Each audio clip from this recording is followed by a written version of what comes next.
نحمدہ ونصلی علی رسولہ الکریم۔ قال الامام حجۃ الاسلام الشاہ ولی اللہ دہلوی باب اسباب اختلاف دین نبینا صلی اللہ علیہ وسلم و دین الیہودیہ والنصرانیہ۔ یہ اس مبحث سیاست ملیہ کا 19واں باب ہے۔ چھٹے مبحث میں سیاسیات سے متعلق بحث چل رہی ہے۔ سب سے پہلے تو شاہ صاحب نے کسی ملت اور قوم کے سیاسی نظام کے بنیادی اساسی اصول بیان کیے تھے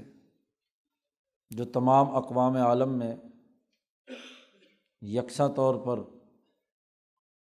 ان کے قومی نظام کی تشکیل کے لیے ضروری اور ناگزیر ہوتے ہیں۔ تو قوموں کی سیاست سے متعلق 15-16 ابواب میں عمومی اصول اور ضابطے بیان کیے گئے تھے۔ پھر گزشتہ سے پیوستہ باب سے شاہ صاحب نے نبی اکرم صلی اللہ علیہ وسلم جو تمام اقوام عالم میں ایک عالمی نظام قائم کرنے کے لیے تشریف لائے ہیں، تو بین الاقوامی سیاست کے بنیادی اساسی اصول کیا ہیں۔ خاص طور پر حضرت محمد مصطفیٰ صلی اللہ علیہ وسلم نے جو اتفاق رابع کے تناظر میں تمام اقوام کا نظام قائم کرنے کے لیے جد و جہد اور کوشش کی، تو آپ کے پیش نظر کون سے اصول تھے؟ تو پچھلے باب میں بھی سیاست کبریٰ والے لوگ یعنی خود نبی اکرم صلی اللہ علیہ وسلم اور جو اسے بین الاقوامی نظام کے طور پر قائم کریں گے، اس کے بنیادی بات واضح کی گئی تھی کہ اس بین الاقوامی نظام کو ہر قسم کی تحریف اور تغیر و تبدل سے بچانے کے لیے جن چیزوں کی ضرورت ہوتی ہے، اس کا سد باب بھی نبی اکرم صلی اللہ علیہ وسلم نے کیا۔ پچھلے باب میں جو اصول بیان کیے گئے تھے وہ تو دین اسلام کو جو چیلنجز درپیش ہو سکتے تھے ممکنہ طور پر، اس کے بین الاقوامی پروگرام میں تحریف و تغیر و تبدل سے متعلق اسے بیان کیا تھا۔ اب ایک اہم ترین سوال یہ تھا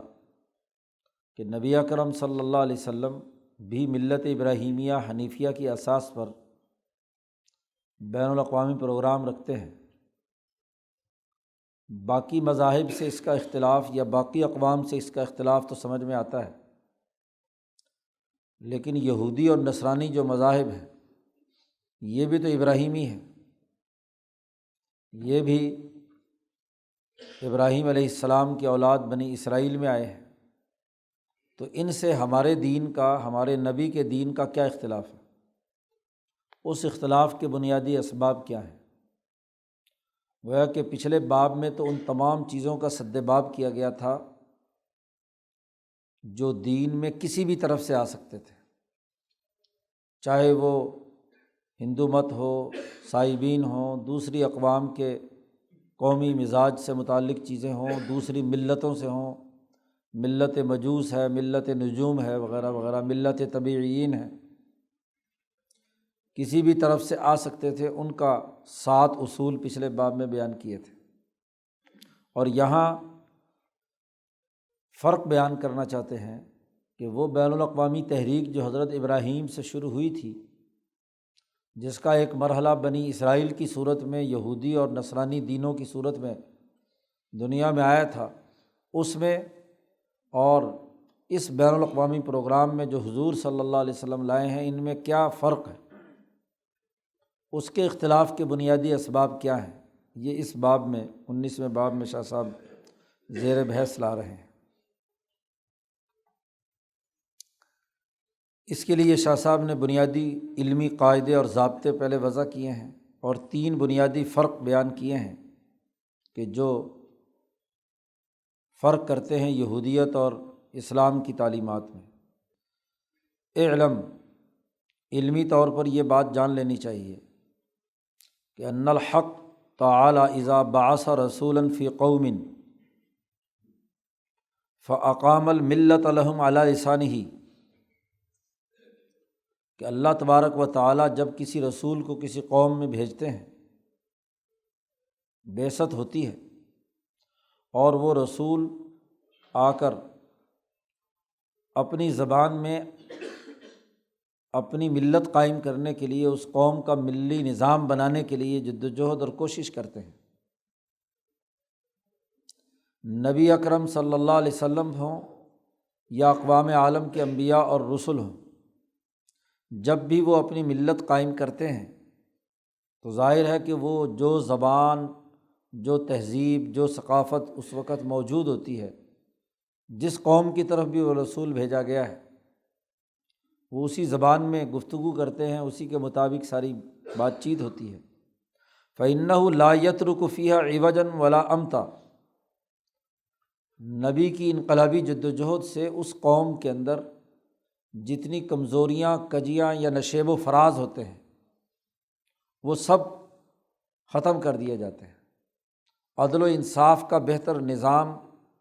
ملت کو صحیح اساسی اصولوں پر، اس قوم کے نظام کو قومی انقلاب کے تناظر میں ہر قسم کی نشیب و فراز سے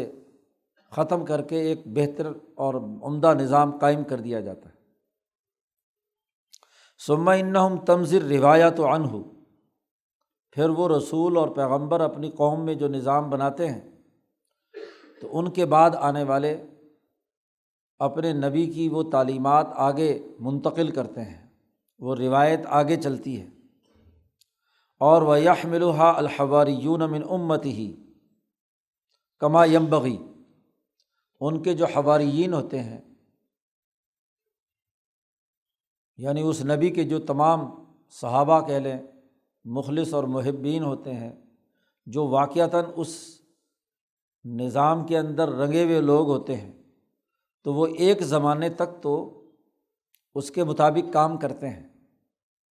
نبی اور نبی کے براہ راست تربیت یافتہ افراد ہر قوم میں جب بھی ایسی جد و جہد اور کوشش ہوتی ہے، وہ ایک زمانے تک صحیح اساسی اصولوں پر نظام قائم رہتا ہے۔ ثم بعد ذالک، اس کے بعد ہوتا یہ ہے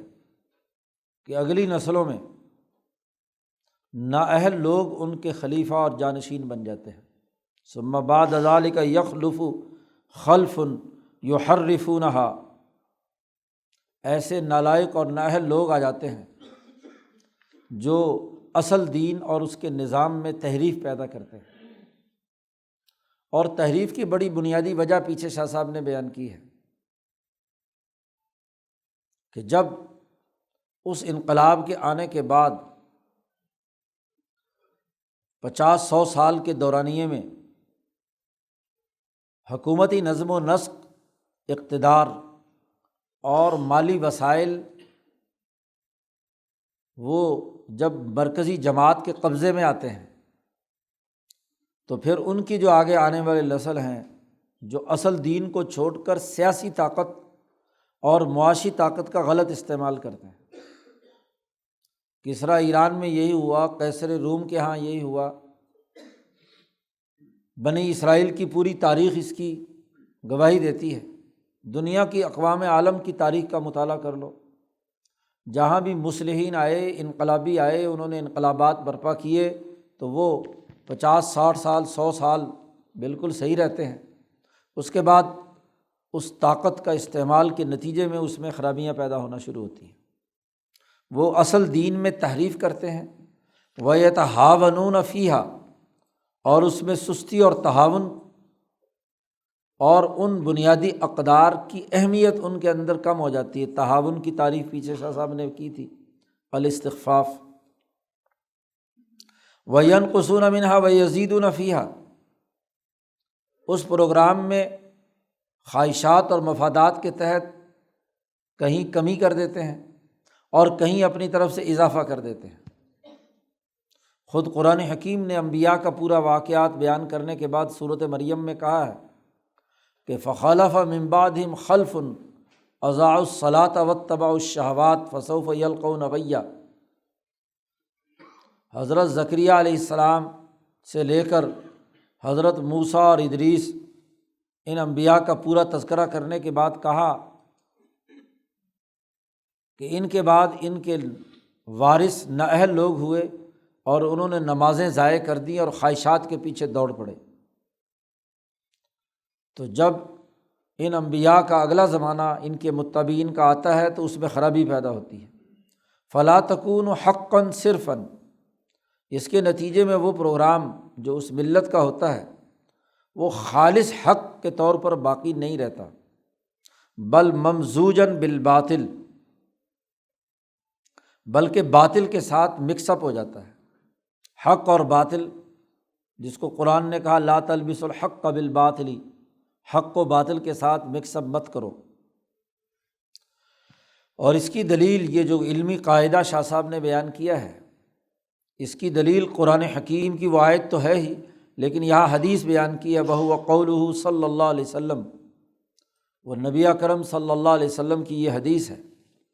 آپ صلی اللہ علیہ وسلم نے ارشاد فرمایا، ما من نبی بعثہ اللہ فی امتہ الا کان لہ من امتہ حواریون و اصحاب، کوئی نبی دنیا میں ایسا نہیں کہ جسے اللہ نے اس کی قوم میں اسے بھیجا ہو تو ہر نبی کے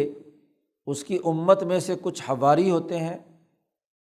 اور صحابہ ہوتے ہیں جو اس انقلابی جماعت میں مرکزی سطح پر کردار ادا کرتے ہیں۔ وہ صحابہ اور حواریون یا اس کی جو مرکزی جماعت کے ممبران ہوتے ہیں اس نبی کے تائید اور حمایت میں، یاخذون بسنتہ، وہ اپنے نبی کی سنت کو مضبوطی سے پکڑتے ہیں اور ان کے احکامات کی پوری پاسداری کرتے ہیں۔ پھر ہوتا یہ ہے کہ ثم انہا تخلف من بعدہم، پھر ان کے بعد ان کے ایسے خلیفہ آ جاتے ہیں، خلوف، ایسے نااہل اور نالائق لوگ ان کے جانشین اور خلیفہ بن جاتے ہیں کہ یقولون ما لا یفعلون، وہ ایسی باتیں کہتے ہیں جو کرتے نہیں ہیں، وَيَفْعَلُونَ مَا لَا يُؤْمَرُونَ، اور وہ ایسے کام کرتے ہیں جن کا انہیں حکم نہیں دیا گیا، مفادات اور خواہشات کے پیچھے دوڑ پڑتے ہیں۔ تو یہ لمبی حدیث ہے، امام مسلم اس حدیث کو لائے ہیں، صحیح حدیث ہے۔ اب اس حدیث سے معلوم ہوا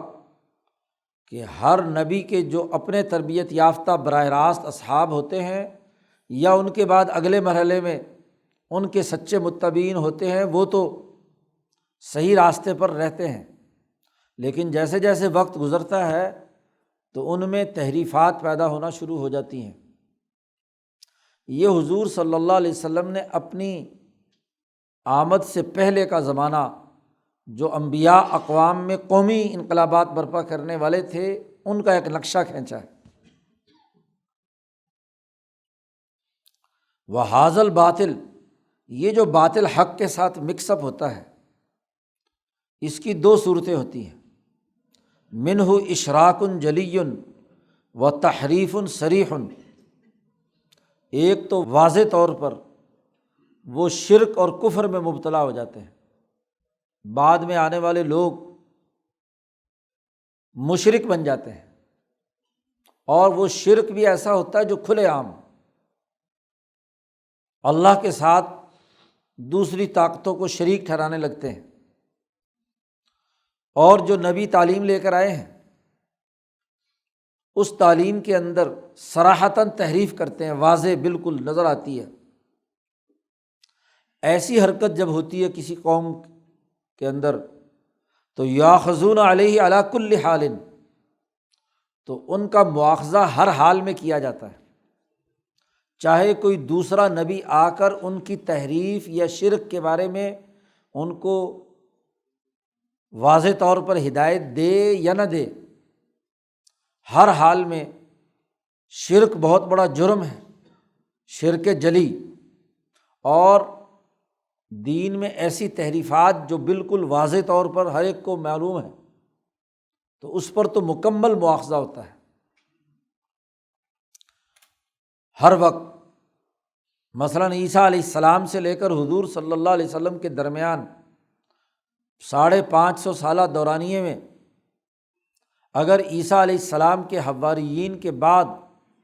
نااہل لوگوں نے آ کر واضح طور پر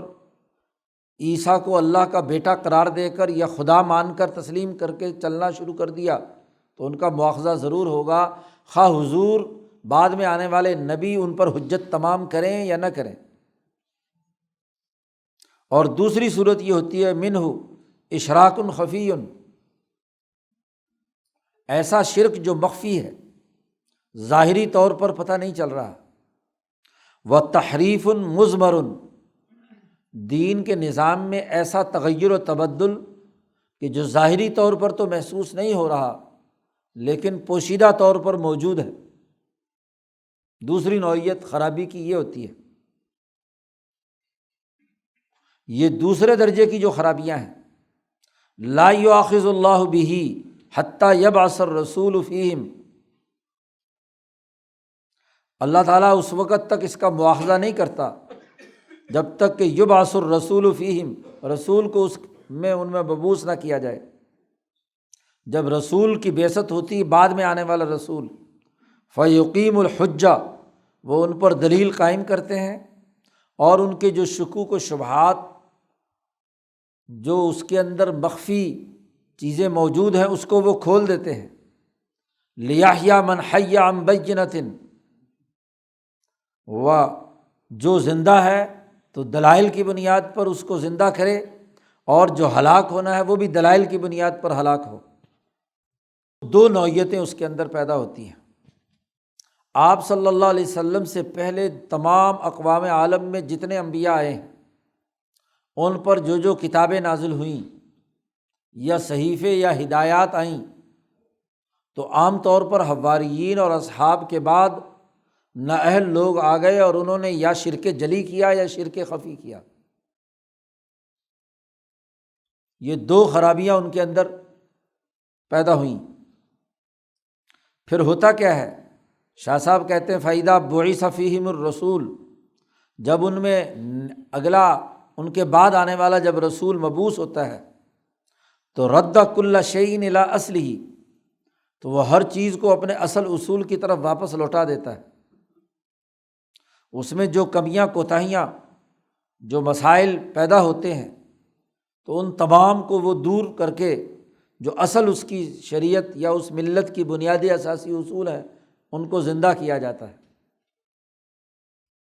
یوسف علیہ السلام کے بعد بنی اسرائیل میں ایسے ہی صورتحال پیدا ہوئی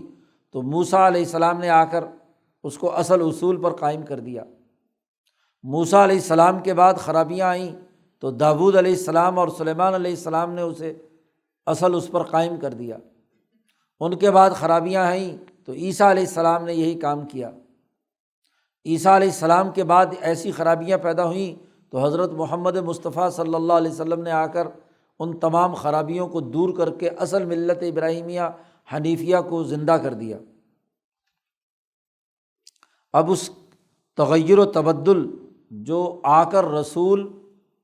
پہلی باتوں میں تبدیلی پیدا کرتے ہیں، اس کی نوعیت کیا ہوتی ہے، اس کی 4 پہلو یہاں شاہ صاحب نے بیان کیے ہیں۔ فما کان منہا من شعائر اللہ، اب وہ جب دوسرے نئے نبی آتے ہیں بعد میں، اب وہ یہ دیکھتے ہیں کہ جو چیزیں پہلی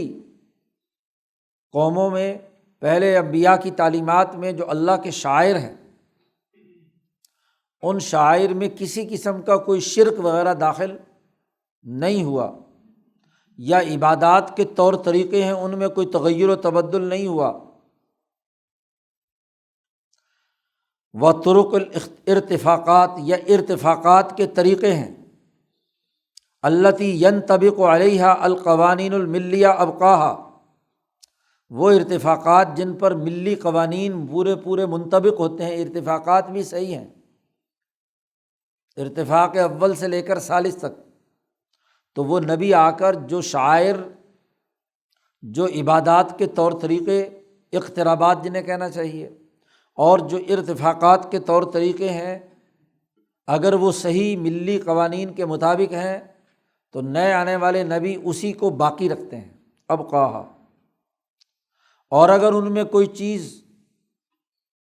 نظروں سے اوجھل ہو گئی، جن پر عمل درآمد نہیں ہو رہا، تو ان کی عظمت شان مزید بیان کر کے لوگ اس کے اندر کوتاہی کر رہے ہیں تو عظمت شان بیان کرتے ہیں، اور پھر ان شعائر یا ان عبادات اور ان ارتفاقات کو عمل میں لانے کے لیے ہر عبادت کے سر انجام دینے کے ارکان اور اسباب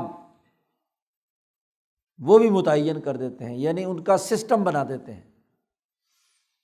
تاکہ وہ شعائر اور وہ عبادات اور وہ ارتفاقات درست طور پر قائم رہیں۔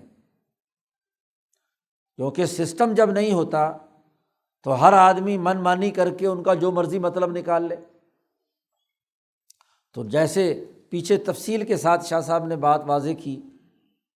کہ نماز کا ایک دھندلا سا تصور موجود تھا مکے والوں میں، لیکن نماز کا باقاعدہ کوئی نظام نہیں تھا، تو حضور نے اس بنیادی عبادت کو برقرار رکھا اور اس کے ارکان و اسباب متعین کر کے ایک سسٹم بنا دیا کہ جماعت کے ساتھ نماز کی ادائیگی ہو، ایسے ایسے ہو، وضو کرنا ہے، یہ اس کے ارکان ہیں، یہ واجبات ہیں، ایسے ہی نماز کے یہ ارکان ہیں، یہ واجبات ہیں، یہ تمام اس طریقے سے نماز پڑھنی ہے، تاکہ اس میں جو کمی کوتاہیاں مرور زمانہ سے پیدا ہو چکی ہیں وہ ٹھیک ہو۔ یہ ارتفاقات میں بھی حضور صلی اللہ علیہ وسلم نے دیکھا کہ نکاح کے کئی طریقے رائج تھے، جیسا کہ حضرت عائشہ صدیقہ رضی اللہ تعالیٰ عنہ کی حدیث ہے، 4-5 طریقے نکاح کے تھے، تو نکاح کو وہ ضروری سمجھتے تھے دنیا کے ہر مہذب معاشرے میں، لیکن نکاح کے وہ طریقے جن میں خرابیاں تھیں وہ ممنوع قرار دے دیے، اور جو نکاح کا صحیح طریقہ تھا اس کو برقرار رکھتے ہوئے اس کے ارکان متعین کر دیے کہ دونوں مرد اور عورت کی باہمی رضامندی سے ایجاب و قبول ضروری ہے، اور اس کے لیے کم از کم 2 گواہ ضروری ہے، اور پھر مجمع عام میں اس کا اعلان ضروری ہے، وغیرہ وغیرہ اس کی شرائط متعین کر دی تاکہ یہ پتہ چل جائے کہ فلانا لڑکا اور فلانی لڑکی کا نکاح ہو گیا ہے، اب اس لڑکی میں کوئی اور لڑکا دلچسپی نہ لے۔ خفیہ نکاح کے جتنے بھی راستے تھے وہ بند کر دیے، مثلاً ایسے ہی خرید و فروخت، لین دین، قومی سطح کے نظام کے امور، ان کے ارکان اور اسباب متعین کر دیے جاتے ہیں۔ تو جو بنیادی اساسی امور شعائر میں سے ہوں، اقترابات میں سے ہوں یا ارتفاقات میں سے ہوں، ان کو برقرار رکھ کر اس کا باقاعدہ نظام بنا دینا، یہ پہلا طریقہ ہے جو انبیاء علیہم السلام بعد میں آنے والے یہ کام کرتے ہیں۔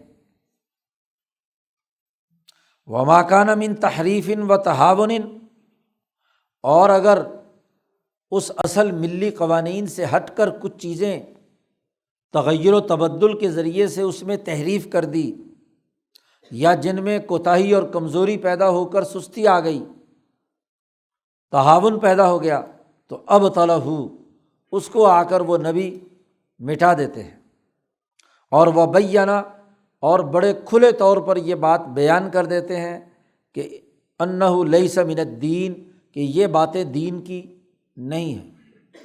اس نظام سے، ملت ابراہیمیہ حنیفیہ کے اصولوں سے متصادم ہے، اس سے ہٹ کر ہے۔ نمبر 3، وما کان من الاحکام، کسی بھی ملت کے جو احکامات ہوتے ہیں اس کی تفصیلات بھی پیچھے شاہ صاحب نے واضح کی ہیں کہ سیاسی نظام بنانے، ملت کو قائم کرنے کے لیے شعائر، عبادات اور ارتفاقات کا عملی نظام بنانے کے لیے کچھ احکامات دیے جاتے ہیں، یہ کرنا ہے اور یہ نہیں کرنا، اور ہر حکم کے پیچھے ایک علت ہوتی ہے۔ پیچھے شاہ صاحب نے باب الحکم والعلہ میں علت اور حکم کا باہمی جو ربط اور تعلق ہے وہ واضح کیا ہے۔ احکامات ضرور کسی نہ کسی مصلحت سے تعلق رکھتے ہیں۔ پیچھے شاہ صاحب نے یہ بات بھی واضح کی تھی سیاسی نظام میں کہ علم المصالح والمفاسد، ایک ہے علم المصالح والمفاسد، کہ انسانی سوسائٹی کے لیے فائدہ مند اور مصلحت والی چیزیں کون کون سی ہیں، اس مصلحت کو حاصل کرنے کے لیے کوئی حکم دیا جاتا ہے،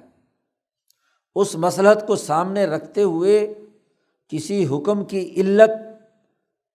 اخذ کی جاتی ہے، اور جہاں جہاں وہ علت پائی جاتی ہے وہاں وہاں وہ حکم پایا جاتا ہے۔ اسی طریقے سے اگر کسی مفسدے کی وجہ سے، فساد کی وجہ سے کسی چیز سے روکا گیا ہے، جتنی بھی چیزوں سے روکا جاتا ہے کسی نہ کسی فساد کی وجہ سے، مفسدے کی وجہ سے، تو وہ مفسدہ کو سامنے رکھ کر اس کی جو علت اس حکم روکنے کی سامنے آتی ہے، اس علت کی بنیاد پر احکامات طے کیے جاتے ہیں۔ اب ہوا یہ کہ پہلے نبی نے جب اپنی قوم کا نظام بنایا تھا، اس زمانے میں ان کے سامنے ایک مصلحت تھی، اس مصلحت کی وجہ سے ایک حکم انہوں نے جاری کیا تھا اپنے زمانے میں، لیکن زمانے کے تغیر و تبدل سے یا عادات و اطوار اور تہذیب و ثقافت کے بدلنے کے نتیجے میں وہ مصلحتیں اور ان کی جو اس کی وجہ سے جو علت سامنے آئی تھی اور اس کی بنیاد پر جو حکم جاری ہوا تھا اس کو بدل دیا جاتا ہے، کیونکہ زمانہ بدلا، انسانوں کے درمیان لین دین اور پیداواری رشتوں میں تغیر و تبدل آیا، نئے عصری تقاضے سامنے آئے، تو وہ بعد میں آنے والے نبی، پہلے نبی نے اگر کوئی حکم جاری کیا تھا تو اس کو یہاں بدل دیا جاتا ہے، بدلہا اذ المقصود الاصلی فی شرع الاحکام،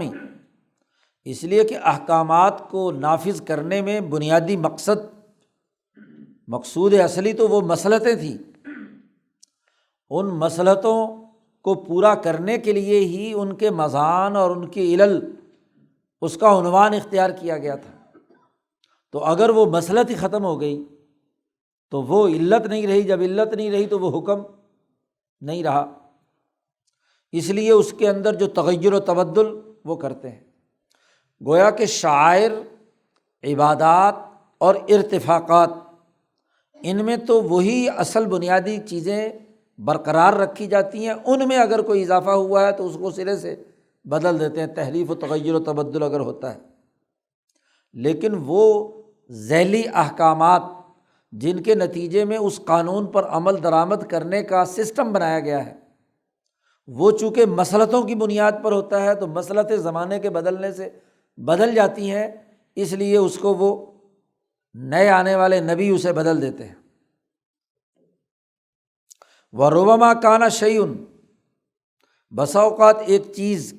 کسی مصلحت کے حصول کا ذریعہ ہے، غالب گمان یہ ہے کہ یہ مصلحت اسی سے آئے گی، لیکن وقت گزرتا ہے یا حالت بدلتی ہے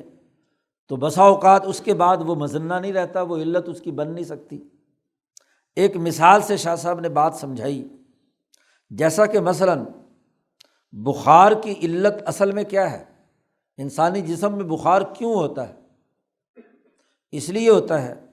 کہ ثوران الاخلاط، انسان میں جو اخلاط چار کھلتے ہیں،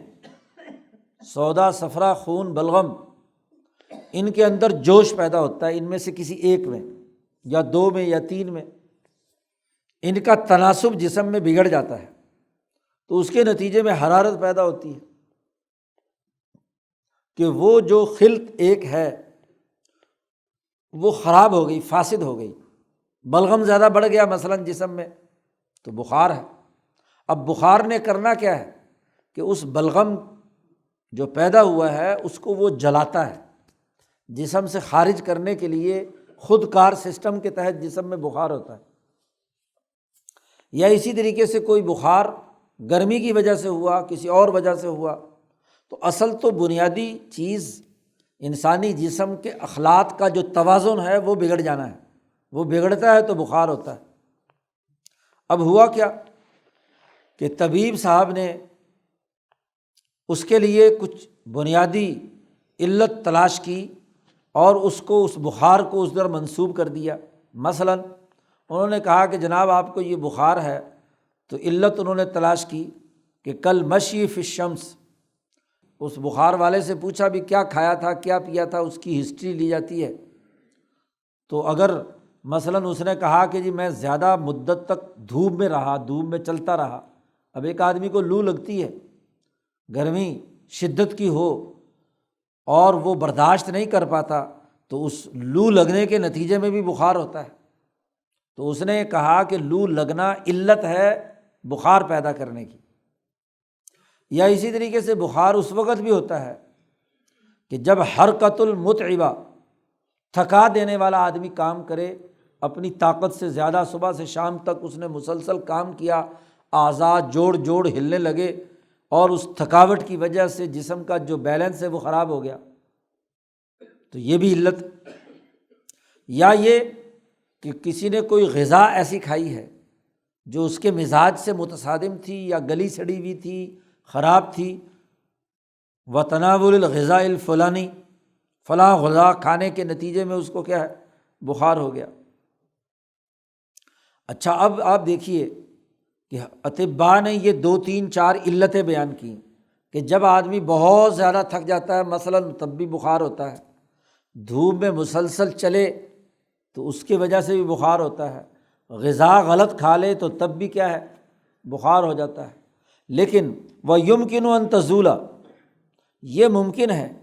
کہ ان اشیاء میں سے کوئی بھی علت نہ ہو، کسی اور سبب سے آیا ہو بخار، تو ایک صحیح طبیب ان تمام چیزوں کو دیکھتا، نہ اس نے کوئی تھکاوٹ والا کام کیا، نہ دھوپ میں پھرا، نہ ہی اس نے کوئی ایسی غذا کھائی، کوئی اور سبب بھی ہو سکتا ہے جس کی وجہ سے بخار ہو، تو اب دوائی اس کے مطابق دینی ہے نا۔ یہ تو نہیں ہے کہ وہ جو باقی علت ہیں، چونکہ اب طب کی کتابوں میں لکھا ہوا ہے کہ ان کی وجہ سے بخار ہوتا ہے تو انہی کا علاج کرنا ہے، اس کے علاوہ نہیں کرنا۔ آج کل ان تمام سے ہٹ کر وائرس وغیرہ پتہ نہیں کیا اعلیٰ بلا چیزیں آ گئیں کہ جس کے نتیجے میں بخار ہو جاتا ہے، جی ملیریا، ڈینگی شینگی پتہ نہیں کیا، تو مختلف چیزیں نکل آئیں۔ تو اب علت جسے قرار دیا گیا تھا اس علم طب میں، میڈیکل سائنس میں، اب حالات کے تغیر و تبدل سے وہاں علت کا وہ ہونا بدل گیا، تو اب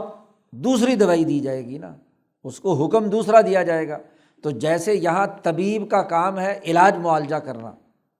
اور جیسی صورتحال ہو، جیسا مرض ہو، جیسی نوعیت ہو، اس کے مطابق اس کو اس مریض کو کہنا ہے کہ یہ کرو اور یہ نہ کرو۔ ایسے ہی شریعت میں نبی بھی دراصل طبیب ہوتا ہے، انسانی جسم کی سیاست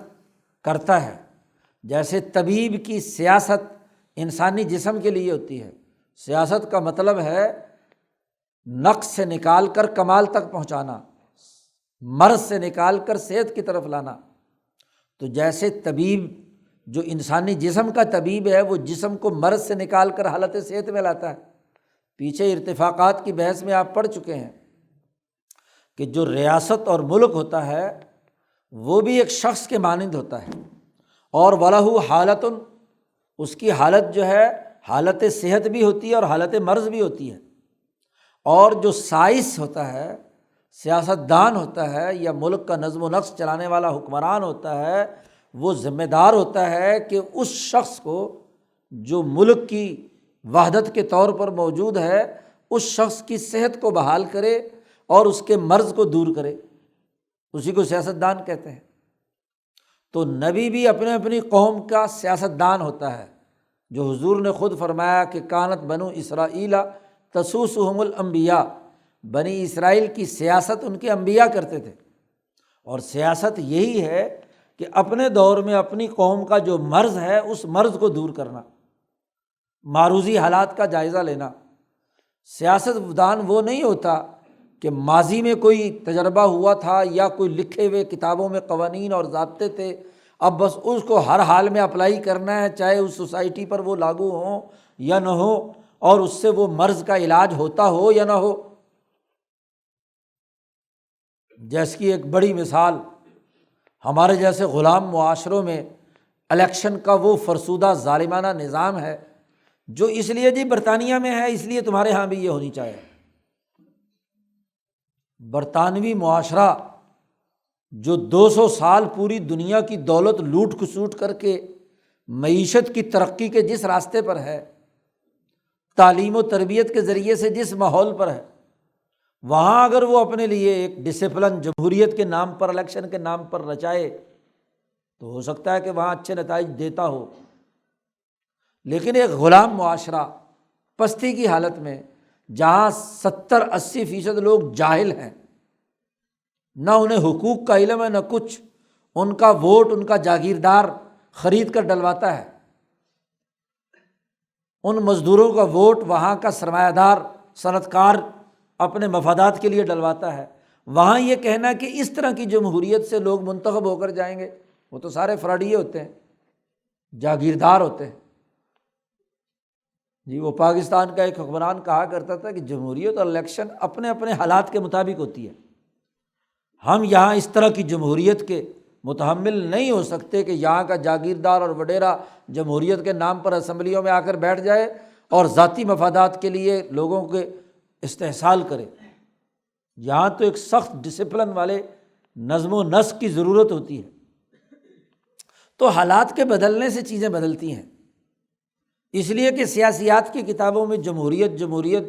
جی لکھی ہوئی ہے، لہذا جمہوریت کے گنے ہم نے ضرور چوسنے ہیں۔ تو علاج کیا ہے؟ 70 سال سے اسی طرح کی جمہوریت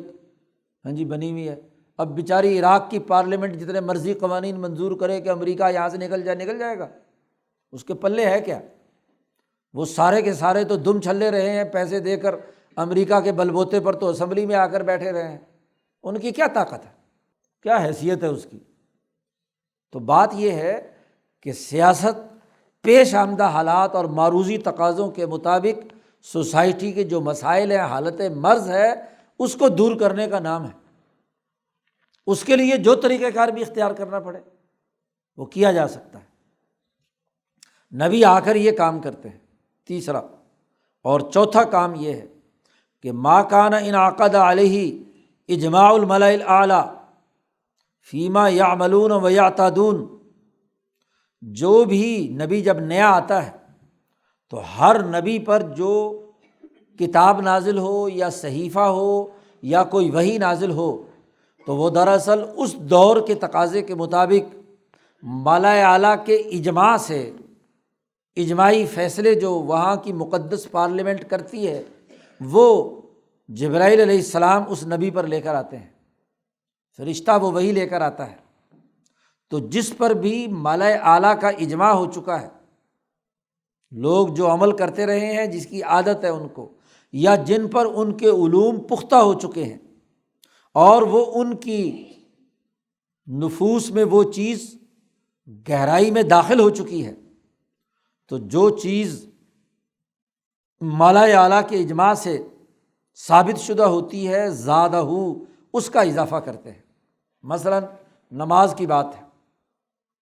موسیٰ علیہ السلام کے زمانے تک انسانیت میں نماز صرف 2 وقت کی لوگوں کی عادت بھی بنی تھی، اور لوگوں کے دلوں میں 2 وقت میں یعنی صبح اور شام لوگوں کے دلوں میں اس نے گھر کیا تھا۔ اس لیے موسیٰ علیہ السلام پر 2 نمازیں فرض ہوئیں۔ لیکن موسیٰ علیہ السلام کے بعد سے لے کر حضرت محمد مصطفیٰ صلی اللہ علیہ وسلم تک اس بنی اسرائیلی تحریک کے لوگ ہوں یا بنی اسماعیل سے تعلق رکھنے والے مخلصین ہوں، ان کا شوق اور جذبہ اور ان کی اصلاح کا جو سب سے زیادہ طریقہ رہا ہے وہ نماز رہی ہے۔ تو نبی اکرم صلی اللہ علیہ وسلم کے زمانے میں ملأ اعلیٰ کا اجماع ہو گیا کہ یہ 5 ہونی چاہیے، 2 سے کام نہیں بنے گا، 5 ہوں گی، چونکہ یہ قیامت تک کے لیے انسانوں کے لیے دینی ہے عبادات کا طور طریقہ۔ تو ملأ اعلیٰ کے اس دور کا اجماع مثلاً 5 پر ہوا تو 5 فرض کر دی، زادہ اس کا اضافہ کر دیتے ہیں۔ تو یہ 4 پہلو ہوتے ہیں۔ جب بھی بعد میں نبی آتے ہیں تو پہلے انبیاء کی تعلیمات میں 4 طرح سے تغیر و تبدل کیا جاتا ہے۔ اصل شعائر، عبادات اور ارتفاقات کو برقرار رکھتے ہوئے، اس کی اہم باتوں کو باقی رکھتے ہوئے نظام بنایا جاتا ہے۔ ہر قسم کی تحریف و تہاون کو باطل قرار دے کر الگ کر دیا جاتا ہے۔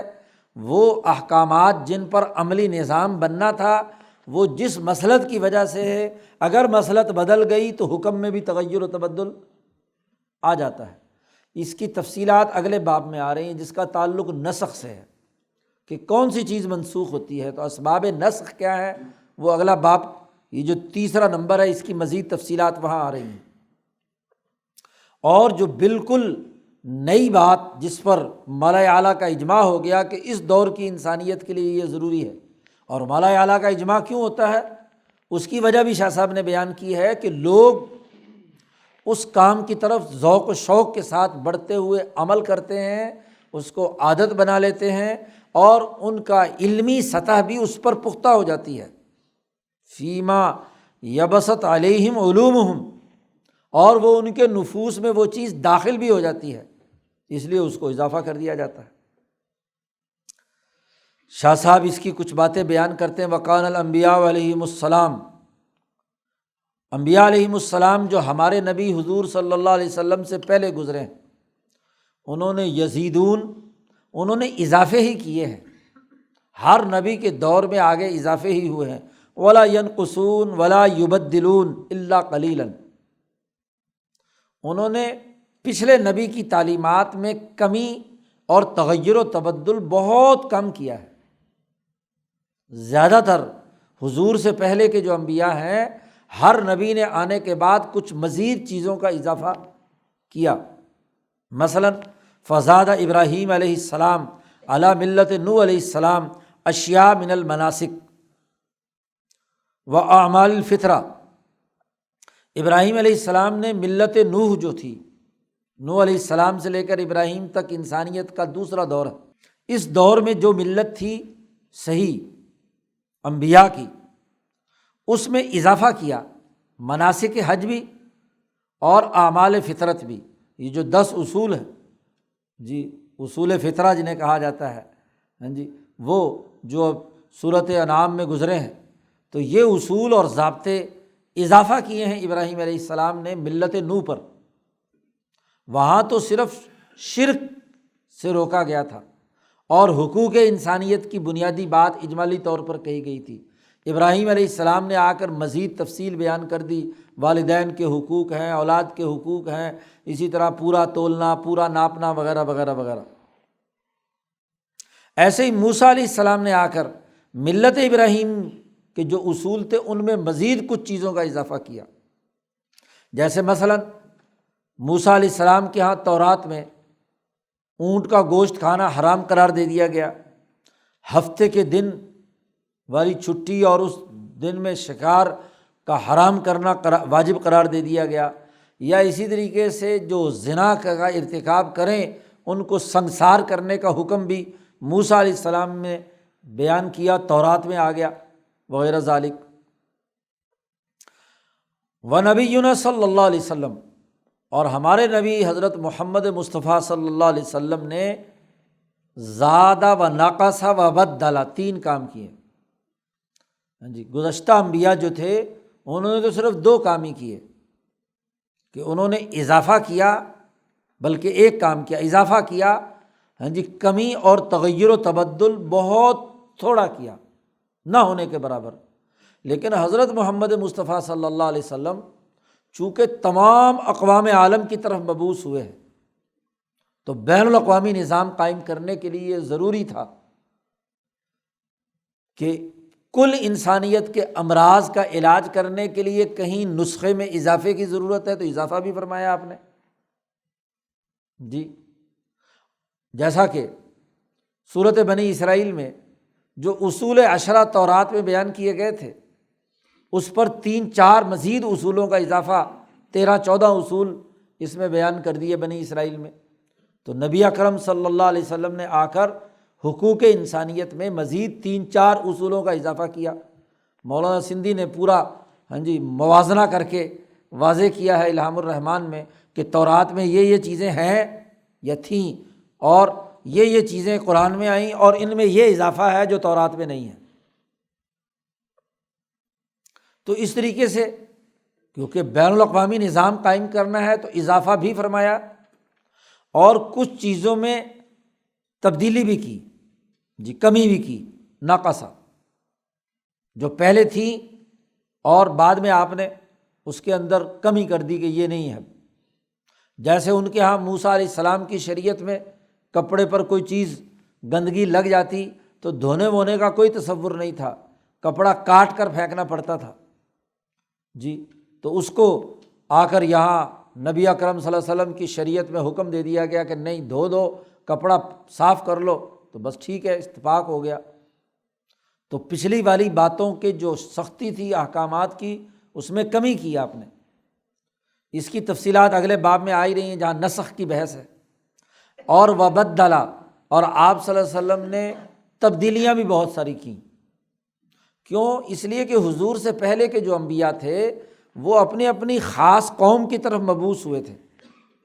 تو جو اپنی اپنی خاص قوم کی طرف مبعوث ہوئے تھے تو اس قوم کے مزاج کے مطابق ان کو درست راستے پر لانے کے لیے جن اضافوں کی ضرورت تھی وہ بیان کیے گئے۔ تو چونکہ مزاج قوم کا وہی رہا تو کہیں کمی یا تغیر و تبدل کی ضرورت گزشتہ انبیاء کو پیش نہیں آئی۔ حضور صلی اللہ علیہ وسلم کو تمام اقوام عالم کی طرف مبعوث کیا گیا ہے، تو بین الاقوامی ضابطوں میں ان تینوں کو پیش نظر رکھنا ضروری ہے کہ اضافہ بھی کیا جائے، کمی بھی کی جائے اور تبدیلی بھی کی جائے۔ تو سیاست کبریٰ یا امام الانبیاء ہونے کی حیثیت سے، صاحب سیاست کبریٰ ہونے کی حیثیت سے آپ صلی اللہ علیہ وسلم نے تینوں کام کیے ہیں۔ تو پیچھے جو عنوان قائم کیا تھا کہ ملت اسلام میں اور ملت یہود و نصارہ میں جو بنیادی فرق ہے وہ فرق کیسے واضح ہوا، تو اس کو یہاں علمی طور پر شاہ صاحب نے واضح کر دیا۔ شاہ صاحب کہتے ہیں کہ وَالنَّاظِرُ فِي دَقَائِقِ الشَّرِیعہ، وہ آدمی جو شریعت کی انتہائی اہم چھوٹی چھوٹی باریک باتوں پر بھی نظر رکھتا ہے، جب وہ ان امور کا استقراء کرے گا، ان امور کا جائزہ لے گا کہ حضور نے کہاں زیادتی کی، کہاں تبدیلی کی اور کہاں اس کے اندر کمی کی، تو جو محققین فقہا رہے ہیں وہ ان تمام چیزوں کو دقائق شریعت پر جب ان کی نظر رہی ہے تو وجدہا علی وجوہ، تو درج ذیل تین بنیادی وجوہات سامنے آئیں کہ نبی اکرم صلی اللہ علیہ وسلم کی جو شریعت ہے اس میں کہاں اضافہ ہوا، کہاں تغیر و تبدل ہوا، کہاں کمی کی گئی گزشتہ انبیاء کی تعلیمات میں اور یہاں، اور یہ کیوں ہوئی، اس کے بنیادی اسباب کیا ہیں۔ تو اس کو شاہ صاحب یہاں پر واضح کرتے ہیں، ان کی نمبرنگ کر رہے ہیں کہ منہا نمبر 1، پہلی چیز کہ ان الملت الیہودیہ حملها الاحبار والرہبان، ملت یہودیت کو حضرت موسیٰ علیہ السلام کے بعد ان کے علماء اور ان کے راہبوں نے اس کی ذمہ داری اٹھائی، تو فحرفوها، انہوں نے اس میں تغیر و تبدل کیا، تحریف پیدا کی ان پہلوؤں سے جو پچھلے باب میں ہم بیان کر چکے ہیں جہاں تحریف کا تذکرہ آیا تھا، فیما سبق۔ فلما جاء النبی صلی اللہ علیہ وسلم، نبی اکرم صلی اللہ علیہ وسلم آئے اور انہوں نے ان تمام تحریفات کو ختم کر کے ہر چیز کو اپنی اصل پر برقرار رکھ دیا، تو اس جب اصل پر آئے تو فاختلفت شریعتہ، حضرت محمد مصطفیٰ صلی اللہ علیہ وسلم کی شریعت مختلف ہو گئی یہودیوں کی اس شریعت کی نسبت سے جو اس زمانے میں یہودیوں کے ہاتھ میں تھی۔ اصل یہودیت نہیں، اصل یہودیت جو تھی موسیٰ علیہ السلام کے زمانے میں وہ تو بالکل ملت ابراہیمیہ کے اساسی اصولوں کے مطابق تھی، اس کے شعائر، اس کے عبادات، اس کے ارتفاقات میں کوئی تغیر و تبدل نہیں تھا، اس کو تو نبی نے بھی آ کر برقرار رکھا۔ البتہ ملت یہود جو اس زمانے میں مسخ شدہ یہودیت ان کے پاس تھی، تو اس سے نبی اکرم صلی اللہ علیہ وسلم کی جو شریعت ہے وہ مختلف ہو گئی۔ التی ہی فی ایدیہم، تب انہوں نے یہ کہنا شروع کیا کہ ھذا زیادۃ و نقص و تبدیل، حالانکہ ولیس تبدیلا فی الحقیقت، وہ حقیقت میں تبدیلی نہیں تھی۔ پہلی اصولی بات کہ اصل، چونکہ نبی اکرم صلی اللہ علیہ وسلم نے اصل ملت ابراہیمیہ یا ملت یہودیہ اور ملت عیسائیہ کے جو بنیادی اساسی اصول تھے، اور وہ 3 چیزیں تھیں جیسا کہ پیچھے آپ معلوم کر چکے: شعائر، عبادات اور ارتفاقات۔ نمبر 2، دوسرا، اگر ہم جائزہ لیں تمام شریعت کے امور کا استقراء کریں تو دوسری چیز جو واضح ہوئی وہ یہ کہ ان النبی صلی اللہ علیہ وسلم بعث بعثۃ تتضمن بعثۃ اخری، نبی اکرم صلی اللہ علیہ وسلم کی مبعوثیت ہوئی، بعثہ ایسی بعثت تھی کہ جو اس بعثت سے اگلی ایک اور بعثت ضمن میں پائی جاتی تھی۔ یعنی نبی نے چونکہ بین الاقوامی انقلاب برپا کرنا تھا، لیظہرہ علی الدین کلہ، اس لیے ایسی جماعت تیار کی کہ وہ جماعت بھی انسانیت کی طرف مبعوث ہونی تھی۔ صحابہ کی خلافت راشدہ کے زمانے میں آپ کا جو غلبے کا ہدف جس کے لیے آپ کو دنیا میں بھیجا گیا تھا وہ اس جماعت کے ذریعے سے پورا ہونا تھا، اور پھر اس جماعت کے ذریعے سے بین الاقوامی انقلاب کی تکمیل ہونی تھی۔ تو آپ کی بعثت عامہ تھی، پوری اقوام عالم پر تھی۔ تو ایک بنیادی فرق یہ ہے، پھر اس کی بھی مختلف پہلو بیان کیے کہ یہ بعثت کا پہلا دائرہ وہ ہے فالاولیٰ۔ کئی جگہ یہ شاہ صاحب بات بیان کر چکے ہیں کہ حضور کی بعثت کی 2 حیثیتیں ہیں، ایک قریش کی طرف اور ایک پھر قریش کے ذریعے سے پوری دنیا انسانیت کی طرف۔ تو اسی کو شاہ صاحب یہاں بیان کر رہے ہیں کہ پہلی بعثت یہ تھی کہ انما کانت الی بنی اسماعیل، کہ وہ بعثت جو پہلی تھی وہ بنی اسماعیل کی طرف تھی، اور اس کی دلیل قرآن حکیم کی یہ آیات ہیں، هو الذی بعث فی الامیین رسولا منہم، ہم نے ان امیین میں رسول بھیجا انہی میں سے۔ تو امیین کی طرف بعثت ہوئی، یعنی بنی اسماعیل کی طرف۔ اور اسی طرح اللہ تعالیٰ کا دوسرا قول ہے کہ لتنذر قوما ما انذر آباؤہم، آپ اس قوم کو ڈرائیں کہ جن کے آباء و اجداد کو اس سے پہلے ڈرایا نہیں گیا۔ اسماعیل علیہ السلام سے لے کر نبی اکرم صلی اللہ علیہ وسلم تک درمیان میں ان بنو اسماعیل پر کوئی نبی نہیں آیا تھا۔ تو 300 سال پہلے بنی اسماعیل خراب ہوئے تھے جب عمر ابن لحی نے یہاں حکمرانی قائم کر کے بت پرستی شروع کی تھی۔ تو اس 300 سالہ دور میں کوئی نبی آپ سے پہلے نہیں آیا تھا، تو اس قوم کو ڈرائیں۔ تو گویا کہ یہاں بعثت سے معلوم ہوا کہ یہ بعثت صرف مکے والوں اور بنی اسماعیل کی طرف تھی، ان آیات سے معلوم ہوا۔ وہذہ البعثہ،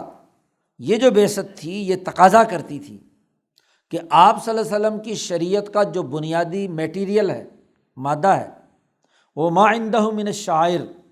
وہی شاعر جو پہلے سے بنی اسماعیل میں چلے آ رہے تھے، اسی کو بنیادی مادہ یا میٹیریل قرار دے کر عمل کیا جائے۔ ایسے ہی عبادات کے طور طریقے، ایسے ہی ارتفاقات کے طور طریقے جو چلے آ رہے تھے۔ اس لیے کہ یہ بات اصولی ہے،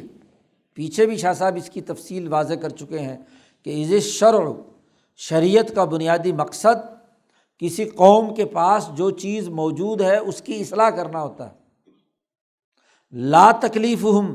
نہ یہ کہ اس قوم کو ایسی کاموں کا پابند بنانا جو بالکل نہیں وہ جانتے۔ قوم سرے سے اجنبی ہے، بالکل ہی نئی بات، ایسا نہیں ہوتا۔ خود قرآن نے کہا کہ قل ما کنت بدعا من الرسل، آپ کہہ دیجئے کہ میں رسولوں میں کوئی نئی بدعت لے کر، نیا پروگرام لے کر نہیں آیا۔ یہاں شاہ صاحب نے وضاحت کی، شاہ صاحب کہتے ہیں اس کی نظیر اللہ تعالیٰ کا یہ قول ہے، قرآنًا عربیًا لعلکم تعقلون، یہ قرآن عربی زبان میں نازل ہوا ہے تاکہ تم عقل حاصل کرو۔ ایسی بات جو ان کی عقل سے ماوراء ہو وہ آ کر نبی نہیں بیان کرتا، عقل میں کسی درجے میں اس کی نظیر موجود ہوتی ہے تو اس کے مطابق بات کرتا ہے۔ تو چونکہ عربی زبان کے بغیر ان کو بات سمجھ میں نہیں آنی تھی، تو قرآن بھی عربی میں نازل کیا، یہ اس کی ایک اہم نظیر ہے۔ ایسے اللہ تعالیٰ کا قول کہ وَلَوْ جَعَلْنَاهُ قُرْآنًا أَعْجَمِيًّا، لقالوا لولا فصلت آیاتہ، اگر ہم یہ قرآن کسی عجمی زبان میں نازل کرتے، قرآن میں عام طور پر جتنے بھی قصص اللہ نے بیان کیے ہیں وہ سارے کے سارے وہ ہیں جو عبرانی زبان میں ہوئے ہیں یا سریانی زبان میں ہوئے ہیں۔ مثلاً یوسف علیہ السلام کا اور ان کے بھائیوں کے سارے مکالمے عبرانی زبان میں تھے۔ موسیٰ علیہ السلام اور فرعون کے درمیان تمام مکالمے عبرانی یا سریانی میں تھے۔ تو اگر وہی من و عن اسی زبان کو یہاں عربوں میں نقل کیا جاتا، یوسف کا قصہ عبرانی زبان میں بیان کیا جاتا، تو ان کو کیا سمجھ میں آتا؟ وہ کہتے ہیں یہ پتہ نہیں کون سی زبان بات کر رہے ہیں۔ تو وہ عربی میں ترجمہ ہوا، واقعہ وقوع ہوا تھا تو کسی دوسری زبان میں، اور اس کو وہ ریکارڈ محفوظ ہے مالا اعلیٰ میں، تو وہاں اللہ پاک نے کیا ہے، اللہ کے فرشتوں نے اس کا ترجمہ کیا عربی میں، اور پھر وہاں سے ان کے سامنے نازل ہوا تاکہ لعلکم تعقلون، ان کو سمجھ تو آئے کہ یوسف اور ان کے بھائیوں کے درمیان جھگڑا کیا تھا، موسیٰ اور فرعون کے درمیان لڑائی کیا تھی۔ اسی طرح اللہ پاک نے کہا وما ارسلنا من رسول الا بلسان قومہ، ہم نے جو رسول بھی بھیجا وہ اس کی قوم کی زبان میں گفتگو کرتا تھا۔ تو زبان میں ان قوم کی زبان سے گفتگو کرنے کا مطلب ہی یہ ہے کہ قوم کو بات سمجھ میں آنی چاہیے۔ اگر ہدایت دینے والا داعی وہ کسی اور زبان میں بات کر رہا ہے اور آگے جو سامعین بیٹھے وہ کوئی اور زبان والے ہیں تو کیا پتہ چلے گا؟ زبان یار من ترکی و من ترکی نمے دانم، یار کی زبان ترکی ہو اور میں ترکی جانتا نہیں تو کیا سمجھ میں آئے گا؟ کچھ نہیں۔ اپنی زبان میں ہی لوگوں کو بات سمجھ میں آتی ہے۔ تو یہ 3-4 نظائر بیان کر کے شاہ صاحب نے کہا ایسے ہی جو شریعت کے احکامات ہیں ان کا اصل مقصد تو ان مریضوں کا علاج کرنا ہے،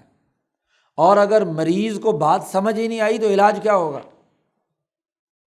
جو چیز ان کے ہاں معلوم و معروف ہو اسی کے مطابق علاج کریں گے تو وہ سمجھیں گے کہ یہ واقعی دوائی ہے، اور اگر وہ کوئی اور چیز بالکل نئی چیز آ جائے تو وہ کیا سمجھیں گے اور اس کو کیسے قبول کریں گے؟ تو پہلی بعثت نبی اکرم صلی اللہ علیہ وسلم کی بنی اسماعیل کی طرف تھی، عربوں کی طرف تھی، قریش کی طرف تھی۔ والثانیہ، حضور کی دوسری بعثت کانت الی جمیع اہل الارض عامۃ بالارتفاق الرابع، حضور کی دوسری بعثت تمام کرۂ ارض کی تمام اقوام کی طرف تھی، اور عامتاً خود حضور نے فرمایا بعثت الی الناس کافۃ، اور ایک جگہ پر عامتاً کے الفاظ آئے ہیں بخاری میں، بالارتفاق الرابع، اور بین الاقوامی ارتفاق، چوتھا ارتفاق قائم کرنے کے لیے آپ کی بعثت ہوئی۔ وذالک، اور اس کی وجہ یہ ہے کہ لأنہ لعن فی زمانہ اقواما، اس لیے کہ اللہ تبارک و تعالیٰ نے اس زمانے میں کچھ اقوام پر لعنت برسائی تھی، کیسر و کسریٰ مثلاً، اور اللہ تبارک تعالیٰ نے یہ فیصلہ کر لیا تھا کہ قضا بزوالۃ دولتہم، کہ ان کی حکمرانی حکومتیں ان کی اب ختم کی جائیں گی، جیسے کل عجم والروم، جیسے کیسر و کسریٰ۔ فامر بالقیام بالارتفاق الرابع، تو اللہ تبارک و تعالیٰ نے حکم دیا آپ صلی اللہ علیہ وسلم کو کہ آپ چوتھے درجے کا ارتفاق مکمل کریں، بین الاقوامی انقلاب لائیں، اور وجعل شرفہ وغلبتہ تقریباً لاتمام الامر المراد، اور آپ صلی اللہ علیہ وسلم کے شرف، بزرگی اور آپ کے غلبے کو اللہ تبارک و تعالیٰ نے ایسے حالت میں مکمل کیا، وہ بطور تقریب بن گئی آپ کی یہ شرف اور عزت، تاکہ جو اللہ کو اپنی مراد مقصود ہے وہ پوری ہو جائے، کہ یہ دو حکومتیں ختم ہوں اور آپ صلی اللہ علیہ وسلم کی حکمرانی قائم ہو کر پوری دنیا میں اس کے ماتحت آ جائے۔ یہ حضور صلی اللہ علیہ وسلم کو دین کے غلبے کا لیظہرہ علی الدین کلہ، یہ پورا ہو جائے، اور نہ صرف پوری دنیا پر حکمرانی حضور کی قائم ہو جائے بلکہ وآتاہ مفاتیح کنوزہم، دنیا بھر کے خزانوں کی چابیاں بھی حضور اور حضور کی تربیت یافتہ جماعت کے قبضے میں آ جائے۔ اسی حدیث میں جہاں حضور نے فرمایا کہ ہلک کسریٰ فلا کسریٰ بعدہ و ہلک قیصر فلا قیصر بعدہ، اور پھر حضور نے فرمایا لتفتحن کنوزہما، ان کے خزانے تم پر فتح ہو کر آئیں گے، تمہارے قبضے میں ہوں گے تمام خزانے ان کے، تاکہ انہوں نے جو غریبوں کا خون نچوڑ کر دولت جمع کی ہوئی ہے، خزانہ بنائی ہوئی ہے، تو تم اس کو لے کر دنیا میں تقسیم کرو تمام دنیا بھر کے غریبوں پر۔ عمر فاروق نے عراق فتح کیا، ایران فتح کیا، تو فوری طور پر وہاں کے لوگوں پر جو ظالمانہ ٹیکسز تھے وہ ختم کر دیے۔ بہت معمولی سا ٹیکس جو منظم مملکت چلانے کے لیے ضروری تھا۔ عمر بن عبدالعزیز کے زمانے میں ٹیکس فالتو ہو رہا تھا، وہاں کے عامل نے لکھا کہ تمام اخراجات پورے ہو گئے پھر بھی خزانہ بھرا ہوا ہے، تو عمر بن عبدالعزیز نے کہا کہ جتنے غیر شادی شدہ نوجوان اور نوجوان لڑکے لڑکیاں ان کی شادی کرا دو بیت المال سے پیسہ خرچ کر کے۔ ہو گیا، وہ بھی ہو گیا، انہوں نے پھر بھی بچ گیا۔ انہوں نے کہا ہاں جی تمام جو محتاج اور غریب کوئی بھی کسی بھی طرح کا سارا پیسہ، یعنی اس پیسے کو قوم کی امانت ہے لہذا ان کی ضرورت پر خرچ کرو، خزانہ بنا کر رکھنے کی کیا بات ہے۔ تو یہ نظام دنیا میں قائم کیا۔ فحصل لہ بحسب ھذا الکمال،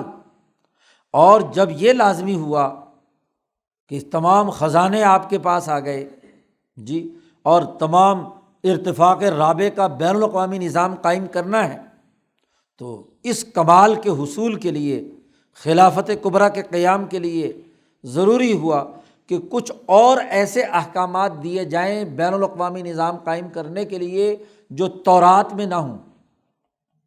تورات کے احکامات سے ہٹ کر ہوں۔ کیوں؟ تورات تو ایک قوم کے امراض کا علاج کرنے کے لیے آئی تھی، اور یہاں حضور کی بعثت عامہ ہے، وہ تو صرف بنی اسرائیل کا علاج کے لیے آئی تھی، اور اب حضور کی بعثت نہ صرف بنی اسماعیل بلکہ بنی اسرائیل بھی، اور اسی سے آگے بڑھ کر سابئین بھی، ہاں جی پوری دنیا کی اقوام عالم آپ کے پاس ہیں۔ تو اب بین الاقوامی نظام قائم کرنے کے قوانین اور ضابطے بھی کیا ہو جائیں گے؟ بدل جائیں گے۔ مثلاً نبی اکرم صلی اللہ علیہ وسلم کو اجازت دے دی گئی کہ کل خراج والجزیہ، کہ دنیا سے ٹیکس وصول کریں، کیونکہ عالمی نظام قائم کرنا ہے، اور عالمی نظام بغیر وسائل کے ہو نہیں سکتا، تو اس عالمی نظام کے قیام کے لیے ضروری ہے کہ لوگوں پر ٹیکس لگایا جائے۔ تورات میں یہ نہیں تھا حکم جی، اس لیے ٹیکس بین الاقوامی نظام عدل و انصاف کا قائم کرنے کے لیے ہی لگایا جاتا ہے۔ قومی نظام کے لیے تو قوم سے پیسے لے کر قوم کا نظام بنتا ہے، وہ تو قوم کو فائدہ ہوتا ہے۔ یہ ٹیکس ایسے علاقوں میں بھی خرچ کیا جائے گا یا خرچ کیا جاتا رہا ہے کہ جو ابھی فتح نہیں ہوئے، ان کی فتوحات کے لیے تو لشکر چاہیے، وسائل چاہیے، ان کے لیے پیسے چاہیے۔ ایسے ہی وہ مجاہدات، جتنے بھی جہاد اور اس سے متعلق مجاہدات ہیں وہ، اور ایسے ہی احکام کے علاوہ تحریف پیدا کرنے والے جتنے مداخل ہیں ان تمام میں احتیاط، جیسے کہ اس کی تفصیل پچھلے باب میں بیان کی گئی کہ جو احتیاط آپ صلی اللہ علیہ وسلم نے بین الاقوامی نظام میں ممکنہ طور پر خلل پیدا کرنے کا باعث بنتے تھے ان کو روکا جائے، جس کی تفصیل پیچھے 6 شکلوں میں پچھلے باب میں بیان کی گئی ہیں۔ تو یہ تورات میں یہ احکام نہیں تھے۔ تورات کے مخاطب تو صرف ایک قوم تھی، اور ایک قوم کا عام طور پر مزاج، ارتفاقات اور اس کے معاملات اور لین دین وہ ایک ہی طرح کے ہوتے ہیں،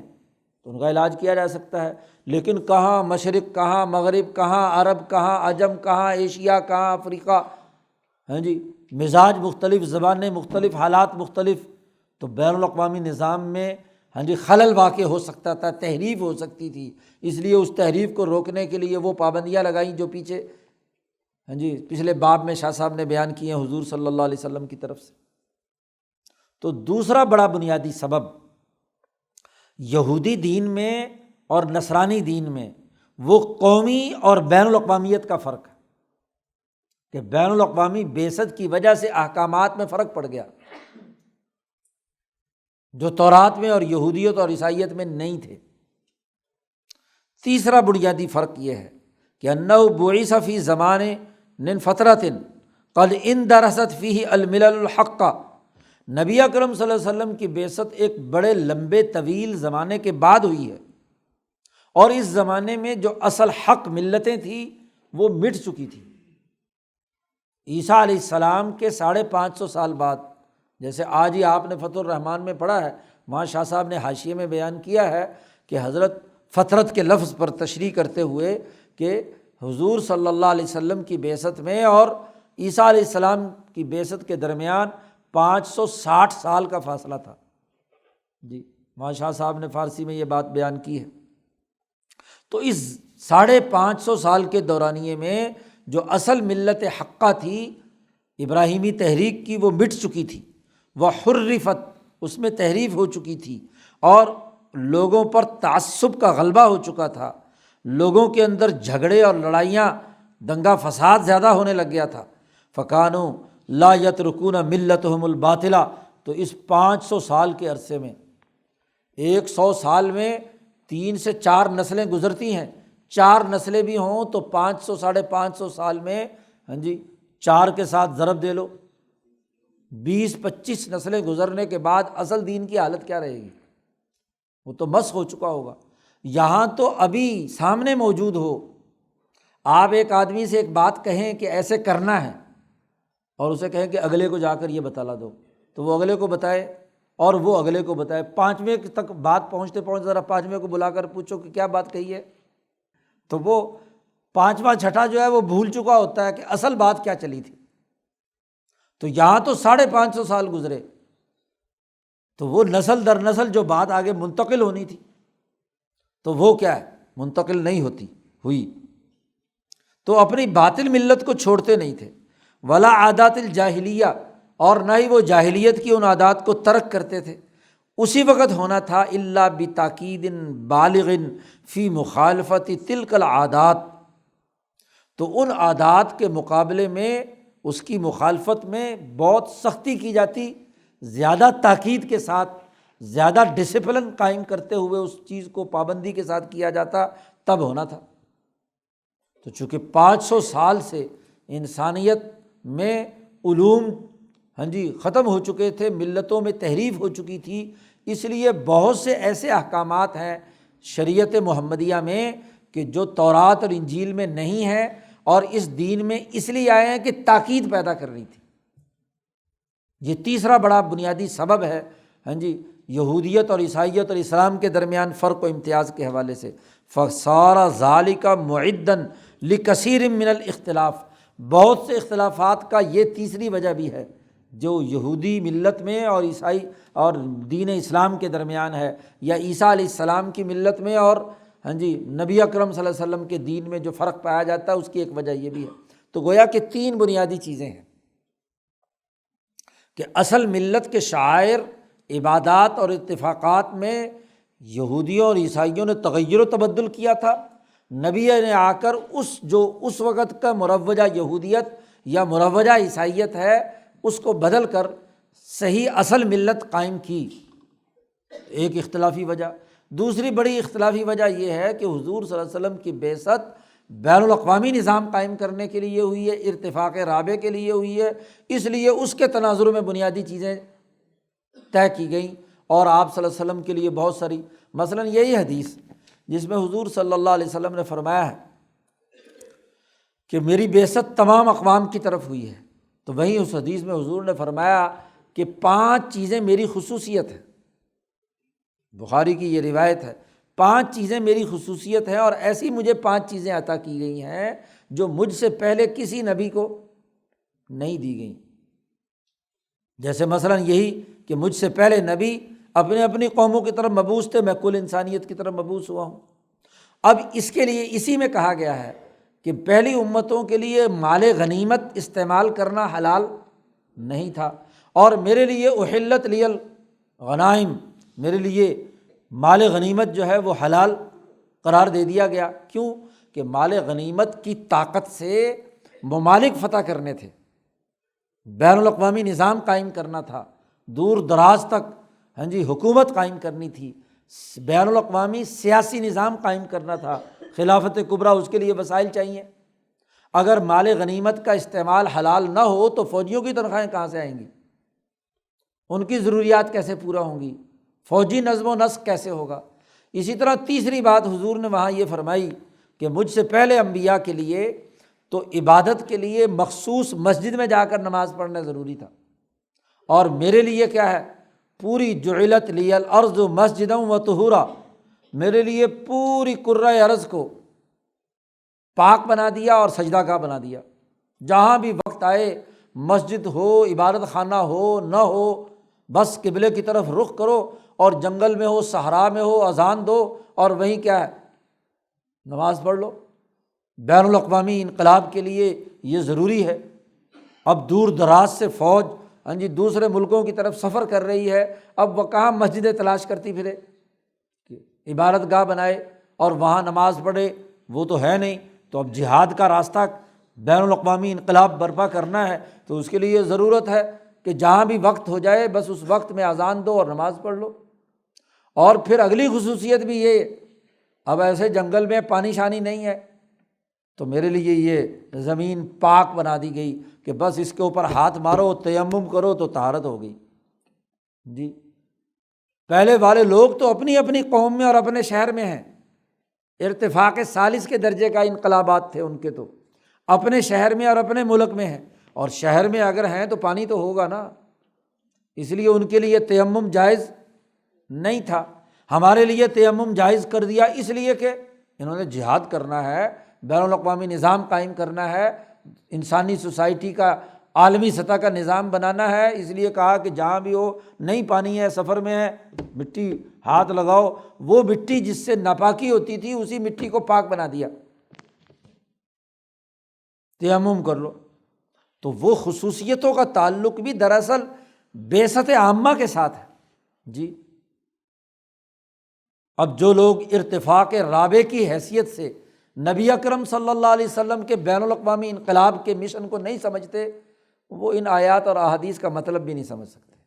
جی یہ امام شاہ ولی اللہ صاحب کی خصوصیت ہے۔ اور پھر شاہ صاحب فرماتے ہیں کہ یہ بین الاقوامی خصوصیت یہ بھی ہے کہ دنیا میں حضور کے بعد جہاں بھی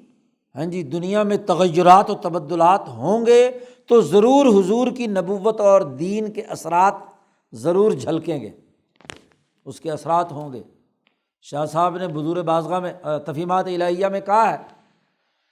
کہ جیسے چنگیز خان اور ہلاکو خان ترکوں نے دنیا پر قبضہ کیا اور مسلمانوں کو شکست دی، اور نبی کی نبوت عامہ کا یہ اثر ہوا کہ جن لوگوں نے مسلمانوں کو شکست دی تھی خود مسلمان ہوئے، اور وہی ترک جو ہیں دنیا میں بین الاقوامی خلافت 500 سال تک انہوں نے قائم رکھی، اسلام کا غلغلہ انہوں نے قائم رکھا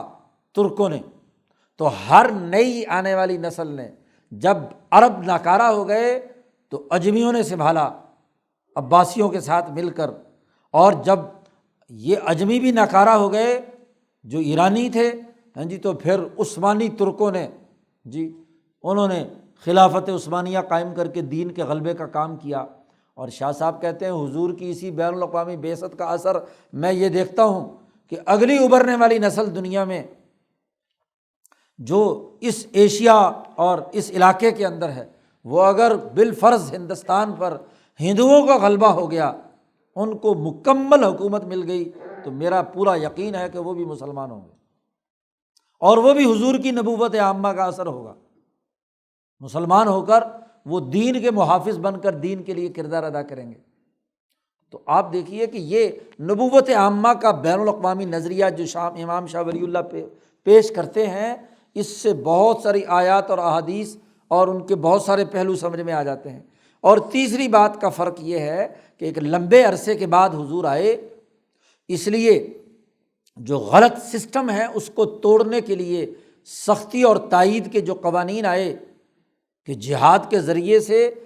لوگوں کو اول تو دعوت دے کر بات سمجھائی جائے، نہیں باز آتے تو کینسر کی طرح ہے انہیں کاٹ کر پھینک دیا جائے، تاکہ وہ باطل اور غلط سسٹم، ظلم کا نظام زیادہ دیر باقی نہ رہ سکے۔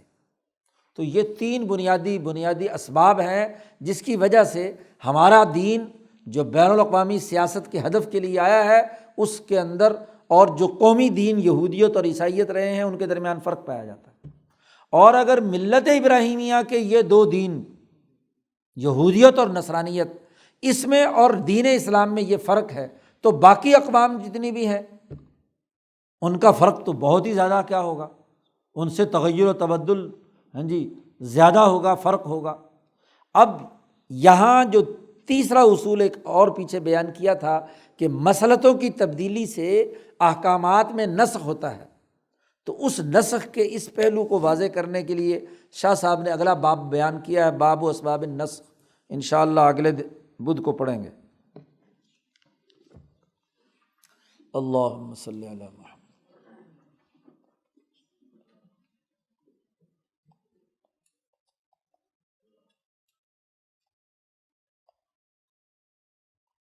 اجمعین۔